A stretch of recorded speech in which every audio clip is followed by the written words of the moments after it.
Hello dear students, welcome again to my online classes. How are you all? Here I am Devanshu Jaiswal with my second videos. आशा करता हूँ आप लोग अच्छे से video को देख रहे होंगे और सीख रहे होंगे, और आशा ये भी करता हूँ, मैं थोड़ा लालची हूँ इसलिए आशा कर लेता हूँ, आशा ये भी करता हूँ आप लोगों को कुछ नया सीखने को मिला होगा। तो हम फिर से ज़्यादा बातें नहीं करके सीधे टॉपिक पे आते हैं। तो हम लोग पढ़ रहे थे टेंस के बारे में, ठीक। टेंस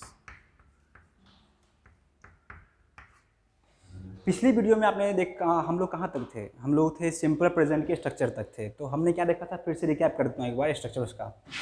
सिंपल प्रेजेंट टेंस,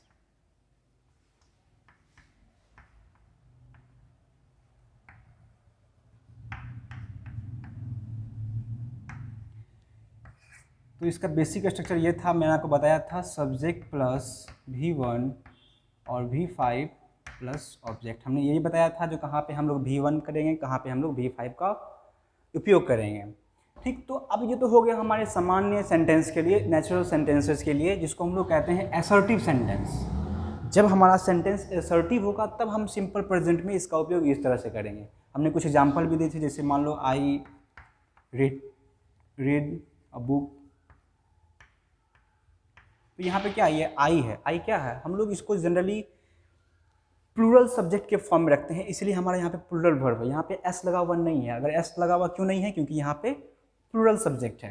तो ये हमारा एग्जाम्पल हो गया। तो ये हमारा क्या हुआ, असर्टिव सेंटेंसेस के लिए है। अब हमको ये देखना है, अगर हमारा सेंटेंस अगर नेगेटिव हो या फिर इंट्रोगेटिव हो तब हम क्या करते हैं।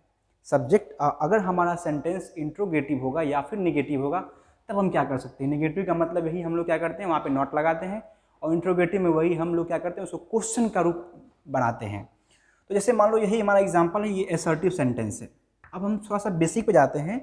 देखो, जब भी हम किसी सेंटेंस में नॉट का उपयोग करते हैं या फिर उसको हम लोग क्वेश्चन में बनाते हैं, तो हमको एक चीज़ बहुत ज़्यादा जरूरी होता है, वो होता है हेल्पिंग वर्ब।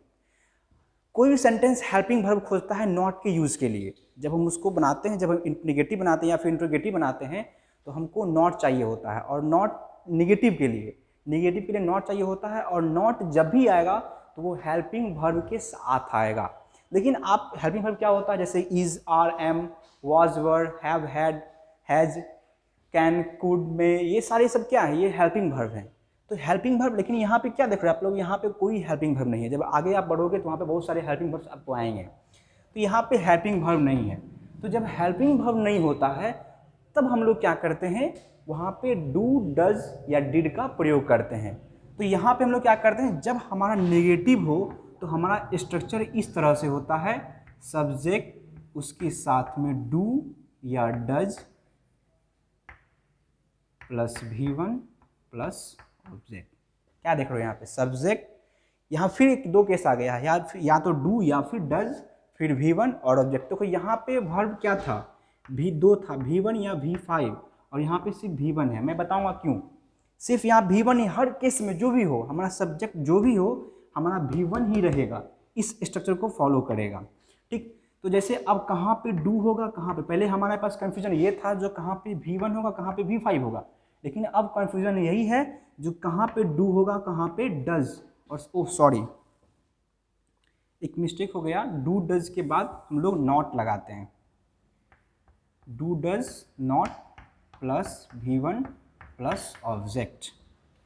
तो कहाँ पे हम लोग डू और डज लगाएंगे, बस वही केस है, जब हमारा जो सब्जेक्ट होगा वो सिंगुलर होगा तब हम लोग क्या करेंगे, डज लगाएंगे। जब हमारा सब्जेक्ट क्या होगा, सिंगुलर होगा। मैं फिर से एक बार रिपीट कर देता हूँ, आई, वी, दे, यू और प्लूरल नाउन। अगर ये सारे होंगे तो ये क्या है, ये हमारा है प्लूरल सब्जेक्ट, और इसके साथ क्या आएगा, प्लूरल वर्ब आएगा। जैसे कि हम लोग यहाँ पे जैसे रीड लिखे थे तो उसमें एस लगा हुआ नहीं था, तो इसलिए हम लोग क्या करेंगे, यहाँ पे डू लगाएंगे, डू के साथ V1 plus V1 not plus V1 plus object. तो ये हमारा हो गया, ऐसे सब्जेक्ट के साथ हम लोग डू लगाएंगे, ठीक। एग्जाम्पल दे रहा हूँ, जैसे यही है, I read a book, I do not read a book. क्या देख रहे हो आप लोग, सब्जेक्ट जैसे हमारा आई है, ये सब्जेक्ट है, उसके साथ डू, उसके बाद फिर नॉट, और उसके बाद V1 रीड, और उसके बाद फिर ऑब्जेक्ट। तो ये हमारा हो गया निगेटिव के लिए। तो ये निगेटिव का फर्स्ट केस हो गया। और दूसरा केस हमारा आता है, अब देखो यहाँ पे डू क्यों है, क्योंकि यहाँ पे जो हमारा वर्ब आता है, देखो इसी सेंटेंस का हमने बनाया है। यहाँ पे क्या देख रहे हो आप, दोनों में डिफरेंस देखो। यहाँ पे क्या है, V1 है, तो यहाँ भी डू का V1 फॉर्म है, इसमें एस और ई एस लगा हुआ नहीं है। लेकिन जब हम इसके आगे अगले वाले पे जाएंगे हम, तो वहाँ पे हम डज का प्रयोग करेंगे। अब डू हम देख लिया, हम डज का देखेंगे। तो डज क्यों लगाते हैं, क्योंकि अब ये V1 का केस था तो हमने डू लगाया, फिर यहाँ V5 का केस आएगा तो हम लोग वहाँ पे एस और ई एस डज लगाएंगे। तो मतलब ये हुआ, वो क्या करेगा, जो V5 वाला जो एस और ई एस है उसको छीन करके अपने पास ले जाएगा और उसको डज में कन्वर्ट कर देगा। जैसे कि एग्जाम्पल आप देखो, अब इसमें बताते हैं हम, क्या है हमारा, ही सी इट एनी नेम और सिंगुलर नाउन। अगर ये रहेगा तो इसके साथ हम लोग क्या करते हैं, डज नॉट का डज नॉट प्रयोग करते हैं, does not plus V1 plus object. तो क्या देख रहे हो आप लोग, यहाँ पे जो V5 होना चाहिए था, आप अगर प्रीवियस वीडियो अगर ध्यान से देखे होगे तो इस सब्जेक्ट के साथ हम लोग V5 का प्रयोग किए थे। तो V5 में क्या होता है, V1 प्लस एस और ई एस। ये डू क्या किया, इसके एस और ई एस को छीन करके अपने पास ले आया और इसको V1 के रूप में ही छोड़ दिया। तो ये हमारा फैक्ट है। तो ये अगर सब्जेक्ट होंगे तो डज नॉट और V1 प्लस ऑब्जेक्ट। इस एग्जाम्पल देखना है, देखो, he does not like butter. ये हमारा सब्जेक्ट है, इसके साथ हमने डज लगाया, नॉट लाइक बटर। ध्यान में सब्जेक्ट हमारा ये होना चाहिए, तभी ऐसा करेंगे हम। ठीक, तो अब हमारा ये हो गया नेगेटिव केस में। अब हम बात करते हैं इंट्रोगेटिव केस में। हमने, आप लोग सिंगुलर सब्जेक्ट और प्लूरल सब्जेक्ट समझ लगे होंगे। अब इसमें कोई दिक्कत होगी तो फिर आगे प्रॉब्लम हो सकता है, लेकिन दिक्कत तो नहीं होनी चाहिए। अब हमारा इंट्रोगेटिव का, इंट्रोगेटिव भी बस क्या करते हैं हम लोग, जितने भी हमारे हेल्पिंग वर्ब्स हैं उसको सब्जेक्ट के पहले ला के रख देते हैं। जैसे कि मान लो यहाँ पे डू डज है, ये यहाँ पे एज अ हेल्पिंग वर्ब आया है, हम क्या करेंगे, इसको उठा करके सब्जेक्ट के पहले रख देंगे। तो डू और डज पहले आ गया, उसके साथ में सब्जेक्ट, उसके साथ में V1 और उसके साथ में ऑब्जेक्ट। देखो यहाँ पे वर्ब का कोई कंफ्यूजन नहीं होना चाहिए, यहाँ पे हमेशा वर्ब फर्स्ट फॉर्म में ही आएगा। ठीक, तो बस वही सिंपल सा केस पहले वाला ही था, जैसे हमने लिखा था आई रीड बुक, तो क्या हो जाएगा यहाँ पे। अब देखो ये क्या है, V1 है, तो V1 इसके लिए क्या हो जाएगा, डू या डज, डू होगा क्योंकि V1 के फॉर्म में डू है। तो हम सबसे पहले लिखेंगे डू। उसके बाद सब्जेक्ट क्या है हमारा, आई है, तो आई। उसके बाद क्या है, V1 रीड और बुक। और इसके बाद आप लोग क्वेश्चन मार्क लगाना बिल्कुल मत भूलना। ठीक, तो ये क्या हो गया, do I read a book, ये हमारा हो गया इंट्रोगेटिव सेंटेंस। ठीक, अब हम बनाते हैं डज वाले केस में। जैसे हमारा था example, he reads a book, he reads a book. इसका क्या हो जाएगा, यहाँ पे रीड्स एस लगा हुआ है, तो does he read a book. तो ये हमारा हो गया इसका एग्जाम्पल। तो इसमें कोई दिक्कत अब नहीं होनी चाहिए। तो हमारा सिंपल प्रेजेंट टेंस यहाँ से खत्म हो गया, सब्जेक्ट प्लस V1 प्लस या फिर V5 प्लस ऑब्जेक्ट। उसके बाद हम लोगों ने नेगेटिव और इंट्रोगेटिव का भी स्ट्रक्चर देखा। आप लोग इसको पॉज करके इसको फिर से अपने कॉपी में उतार लेना, और कोई अगर प्रॉब्लम हो तो सेंटेंस बना के देखना। अगर कोई प्रॉब्लम होगी तो हम कमेंट में हमको बोलना, मैं उसमें हल करूँगा ठीक फिर से। तो ये हमारा सिंपल प्रेजेंट टेंस खत्म हो गया। अब हम जो हमारा अगला जो सेंटेंस, हमारा अगला जो टेंस आता है वो क्या था, याद होगा आप लोगों को, present continuous tense. Present continuous tense, उसके बारे में हम देखेंगे। प्रेजेंट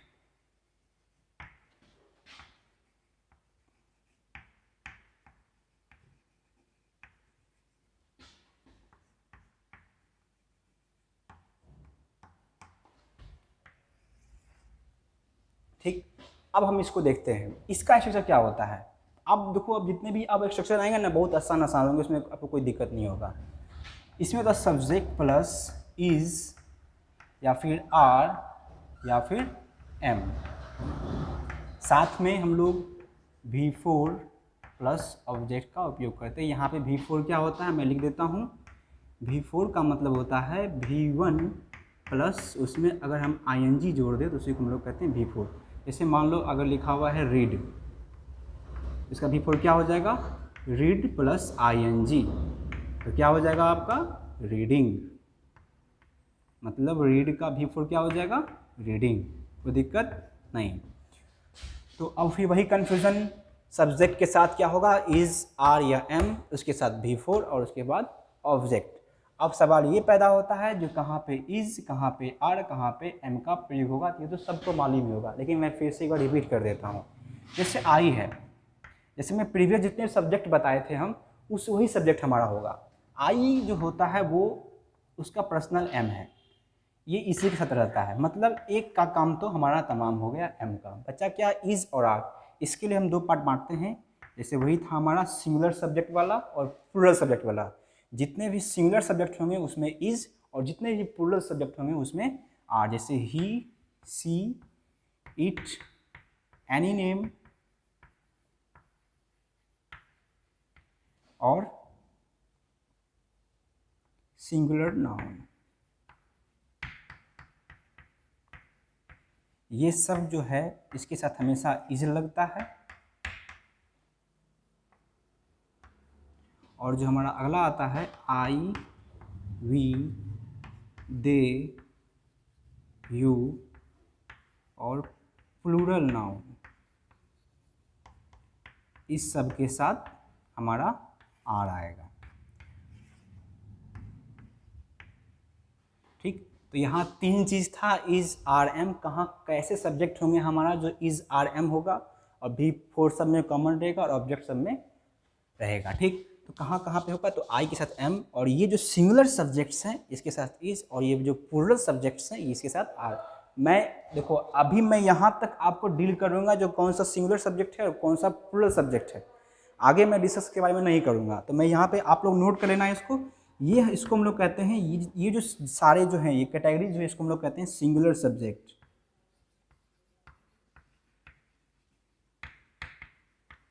और ये हमारा होता है प्लूरल सब्जेक्ट, प्लूरल सब्जेक्ट। तो ये हो गया। तो अगर हमारा कोई भी सेंटेंस इस स्ट्रक्चर को फॉलो करता है तो हम कहते हैं वो जो सेंटेंस है वो प्रेजेंट कंटिन्यूअस टेंस है। ठीक, तो अब हम इसकी कुछ एग्जांपल्स देखेंगे। So let's come with example. आप लोग खुद भी एग्जांपल बना सकते हो, खुद से आप लोग इसको घर में बैठ के करना, आपके लिए एज अ होमवर्क रहेगा ये। जैसे एग्जांपल मान लो कोई सब्जेक्ट है सी, तो सी के साथ क्या आएगा, ये सिंगुलर सब्जेक्ट है तो सी के साथ क्या आएगा, is. She is making, she is making food. तो क्या है, सब्जेक्ट है, उसके साथ इज है, उसके बाद फिर V4 है, उसके बाद फिर ऑब्जेक्ट है। और उसे बनाते हैं हम आई एम टीचिंग इंग्लिश। कोई दिक्कत, आगे बढ़ते हैं। वी आर रीडिंग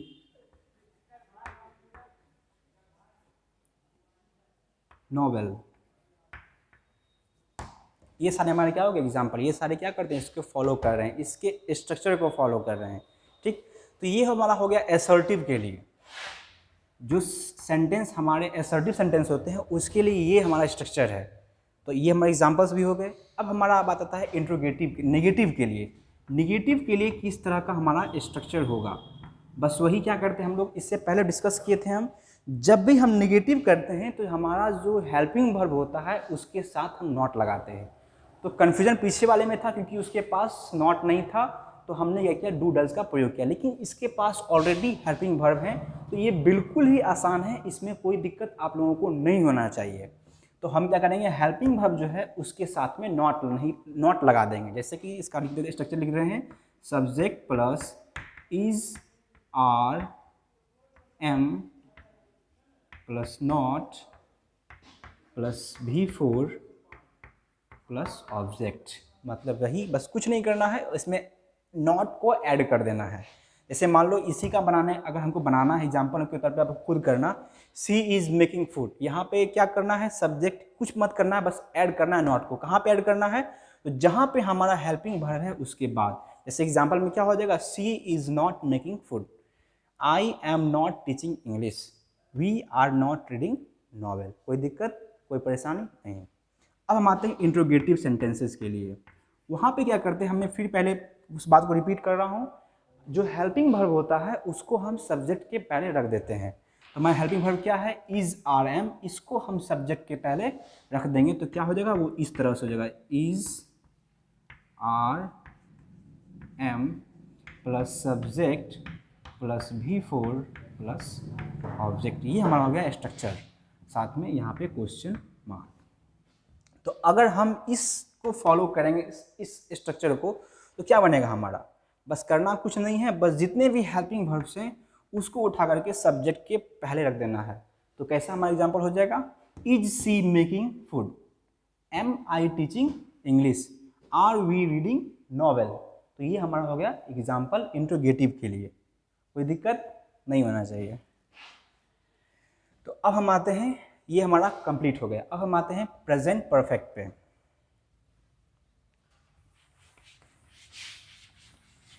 अगर कोई दिक्कत होगा आप लोग बोलना कमेंट में। So our next topic is present perfect tense.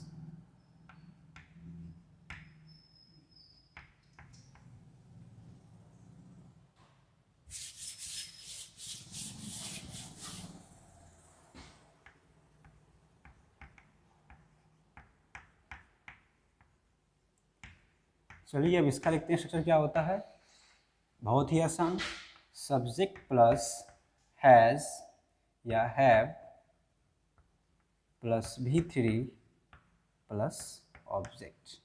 Simple सा है, सब्जेक्ट प्लस हैज़ या have plus V3 plus object.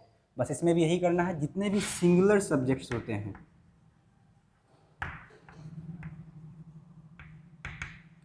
उसके साथ हमारा क्या होगा, हैज़ होगा, और जितने भी प्लूरल सब्जेक्ट्स होते हैं उसके साथ हैव, कोई शंका नहीं। तो अब हम इसका एग्जाम्पल बनाते हैं। एग्जाम्पल में क्या हो जाएगा हमारा, जैसे मान लो कोई आई है, आई है V3 eaten an apple,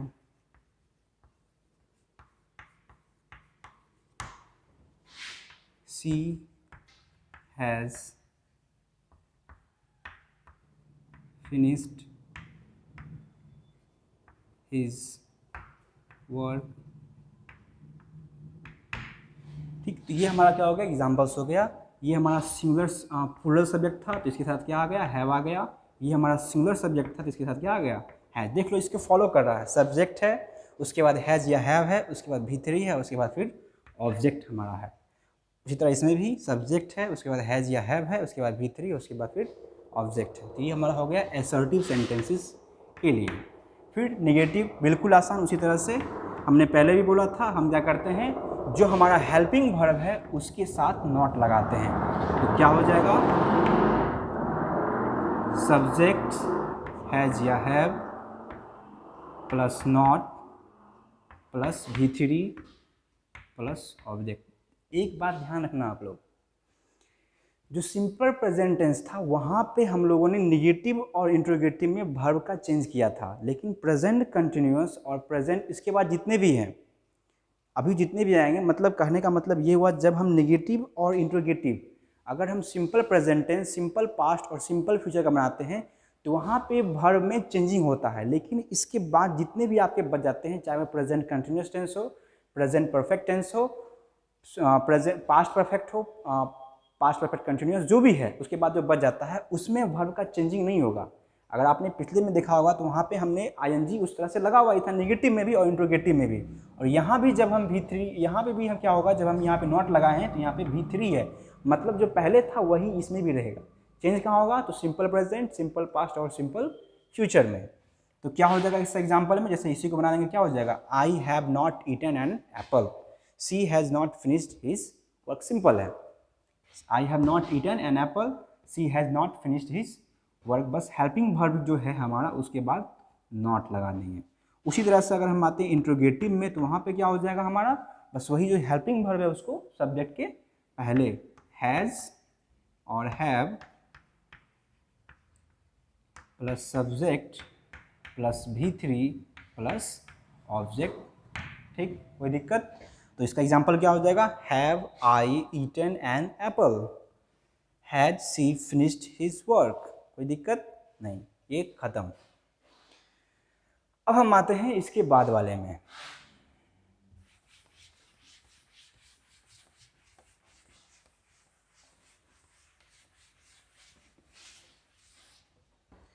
अगला हमारा कौन सा है, present perfect continuous tense.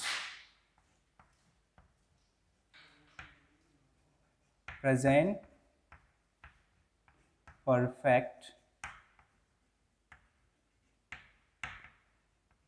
Continuous tense.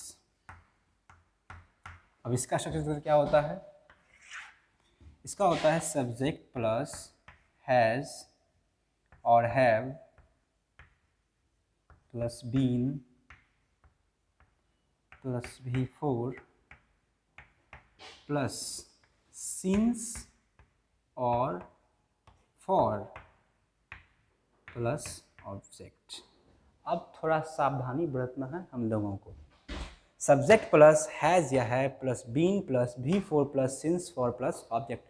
देखो इस नाम से ही क्लियर हो रहा है, प्रेजेंट परफेक्ट कंटिन्यूअस। मतलब ये क्या है, जो हम लोगों ने प्रेजेंट परफेक्ट में पढ़ा उसका और प्रेजेंट कंटिन्यूअस दोनों का मिश्रण है। जैसे कि परफेक्ट में क्या था, हैज़ और हैव था, और जो हमारा कंटिन्यूअस में क्या था, V4 था, आपस में आ गया। ठीक, तो हैज़ हैव में कोई दिक्कत किसी को होना नहीं चाहिए, बीन ऊपर से ऐड हो गया, और V4 में कोई दिक्कत नहीं। दिक्कत होगा आपको सिंस और फॉर। सिंस और फॉर को हम लोग कहाँ पे यूज़ करते हैं तो उसको बाद में बताएंगे, पहले हम कुछ एग्जांपल्स देख लेते हैं। एग्जांपल्स में जैसे I it has been raining since Monday.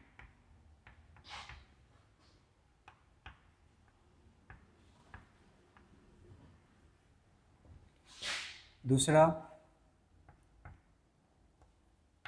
She has been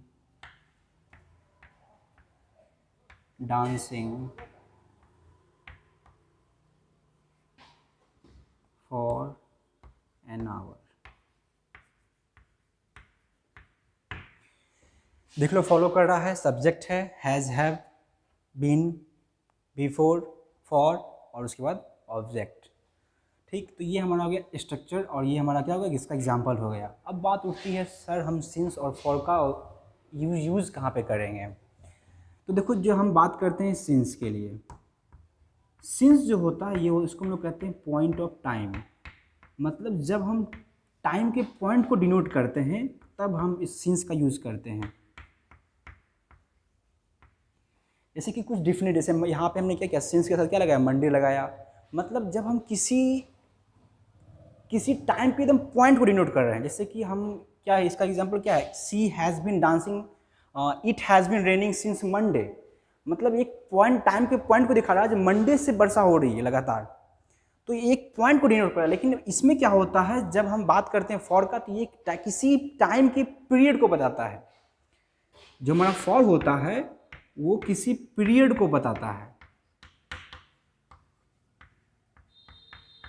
इस एग्जाम्पल में for a minute, for a day, for a week, for a years, for a decade, for a centuries, ये सारे हो गए। तो ये हमारा हो गया सिंस। जब किसी भी पॉइंट ऑफ टाइम को डिनोट करेगा तो हम लोग कहते हैं सिंस का उपयोग करेंगे। और जब हम किसी पीरियड को बताएगा, किसी भी जैसे मान लो बोल रहे हैं क्या हम 1 घंटे से काम कर रहे हैं, तो यहाँ पे पता नहीं चल रहा जो हम कितने, कौन सा 1 घंटा है जिसमें हम काम किया हमने, पता ये फिक्स्ड नहीं है।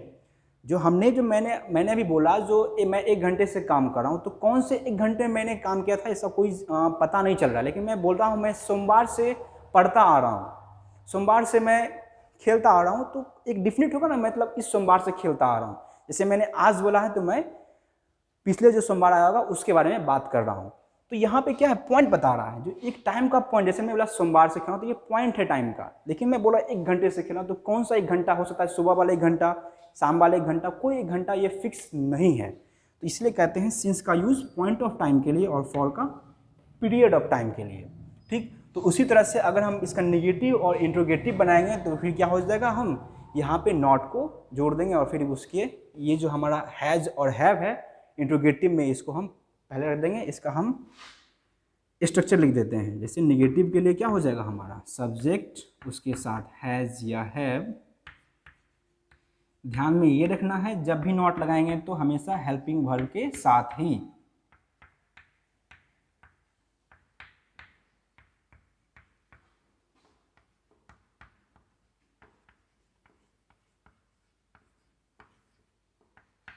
एग्जाम्पल में it has not been raining since Monday, she has not been dancing for an hour. Interrogative के लिए बस वही हमारा क्या हो जाएगा, हैज़ हैव पहले आ जाएगा, हैज़ या have plus subject plus been plus V4 plus since for plus object. ये हमारा हो गया प्रेजेंट परफेक्ट कंटिन्यूस टेंस के लिए। इस एग्जांपल क्या हो जाएगा, has she been dancing for an hour, has it been raining since Monday interrogative के लिए। तो कोई दिक्कत नहीं। तो आज के लिए हमारा प्रेजेंट जो था वो ख़त्म हो गया। नेक्स्ट वीडियोज़ जो होगा वो हम 2 दिन के बाद डालेंगे और उसमें हम पास्ट जो टेंस है उसको हम ख़त्म करेंगे, उसके सारे स्ट्रक्चर को ख़त्म करेंगे। ठीक, आज के लिए इतना ही।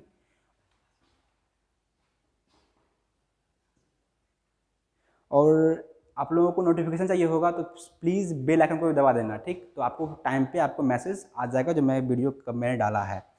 ठीक, तो that's it for today, best of luck.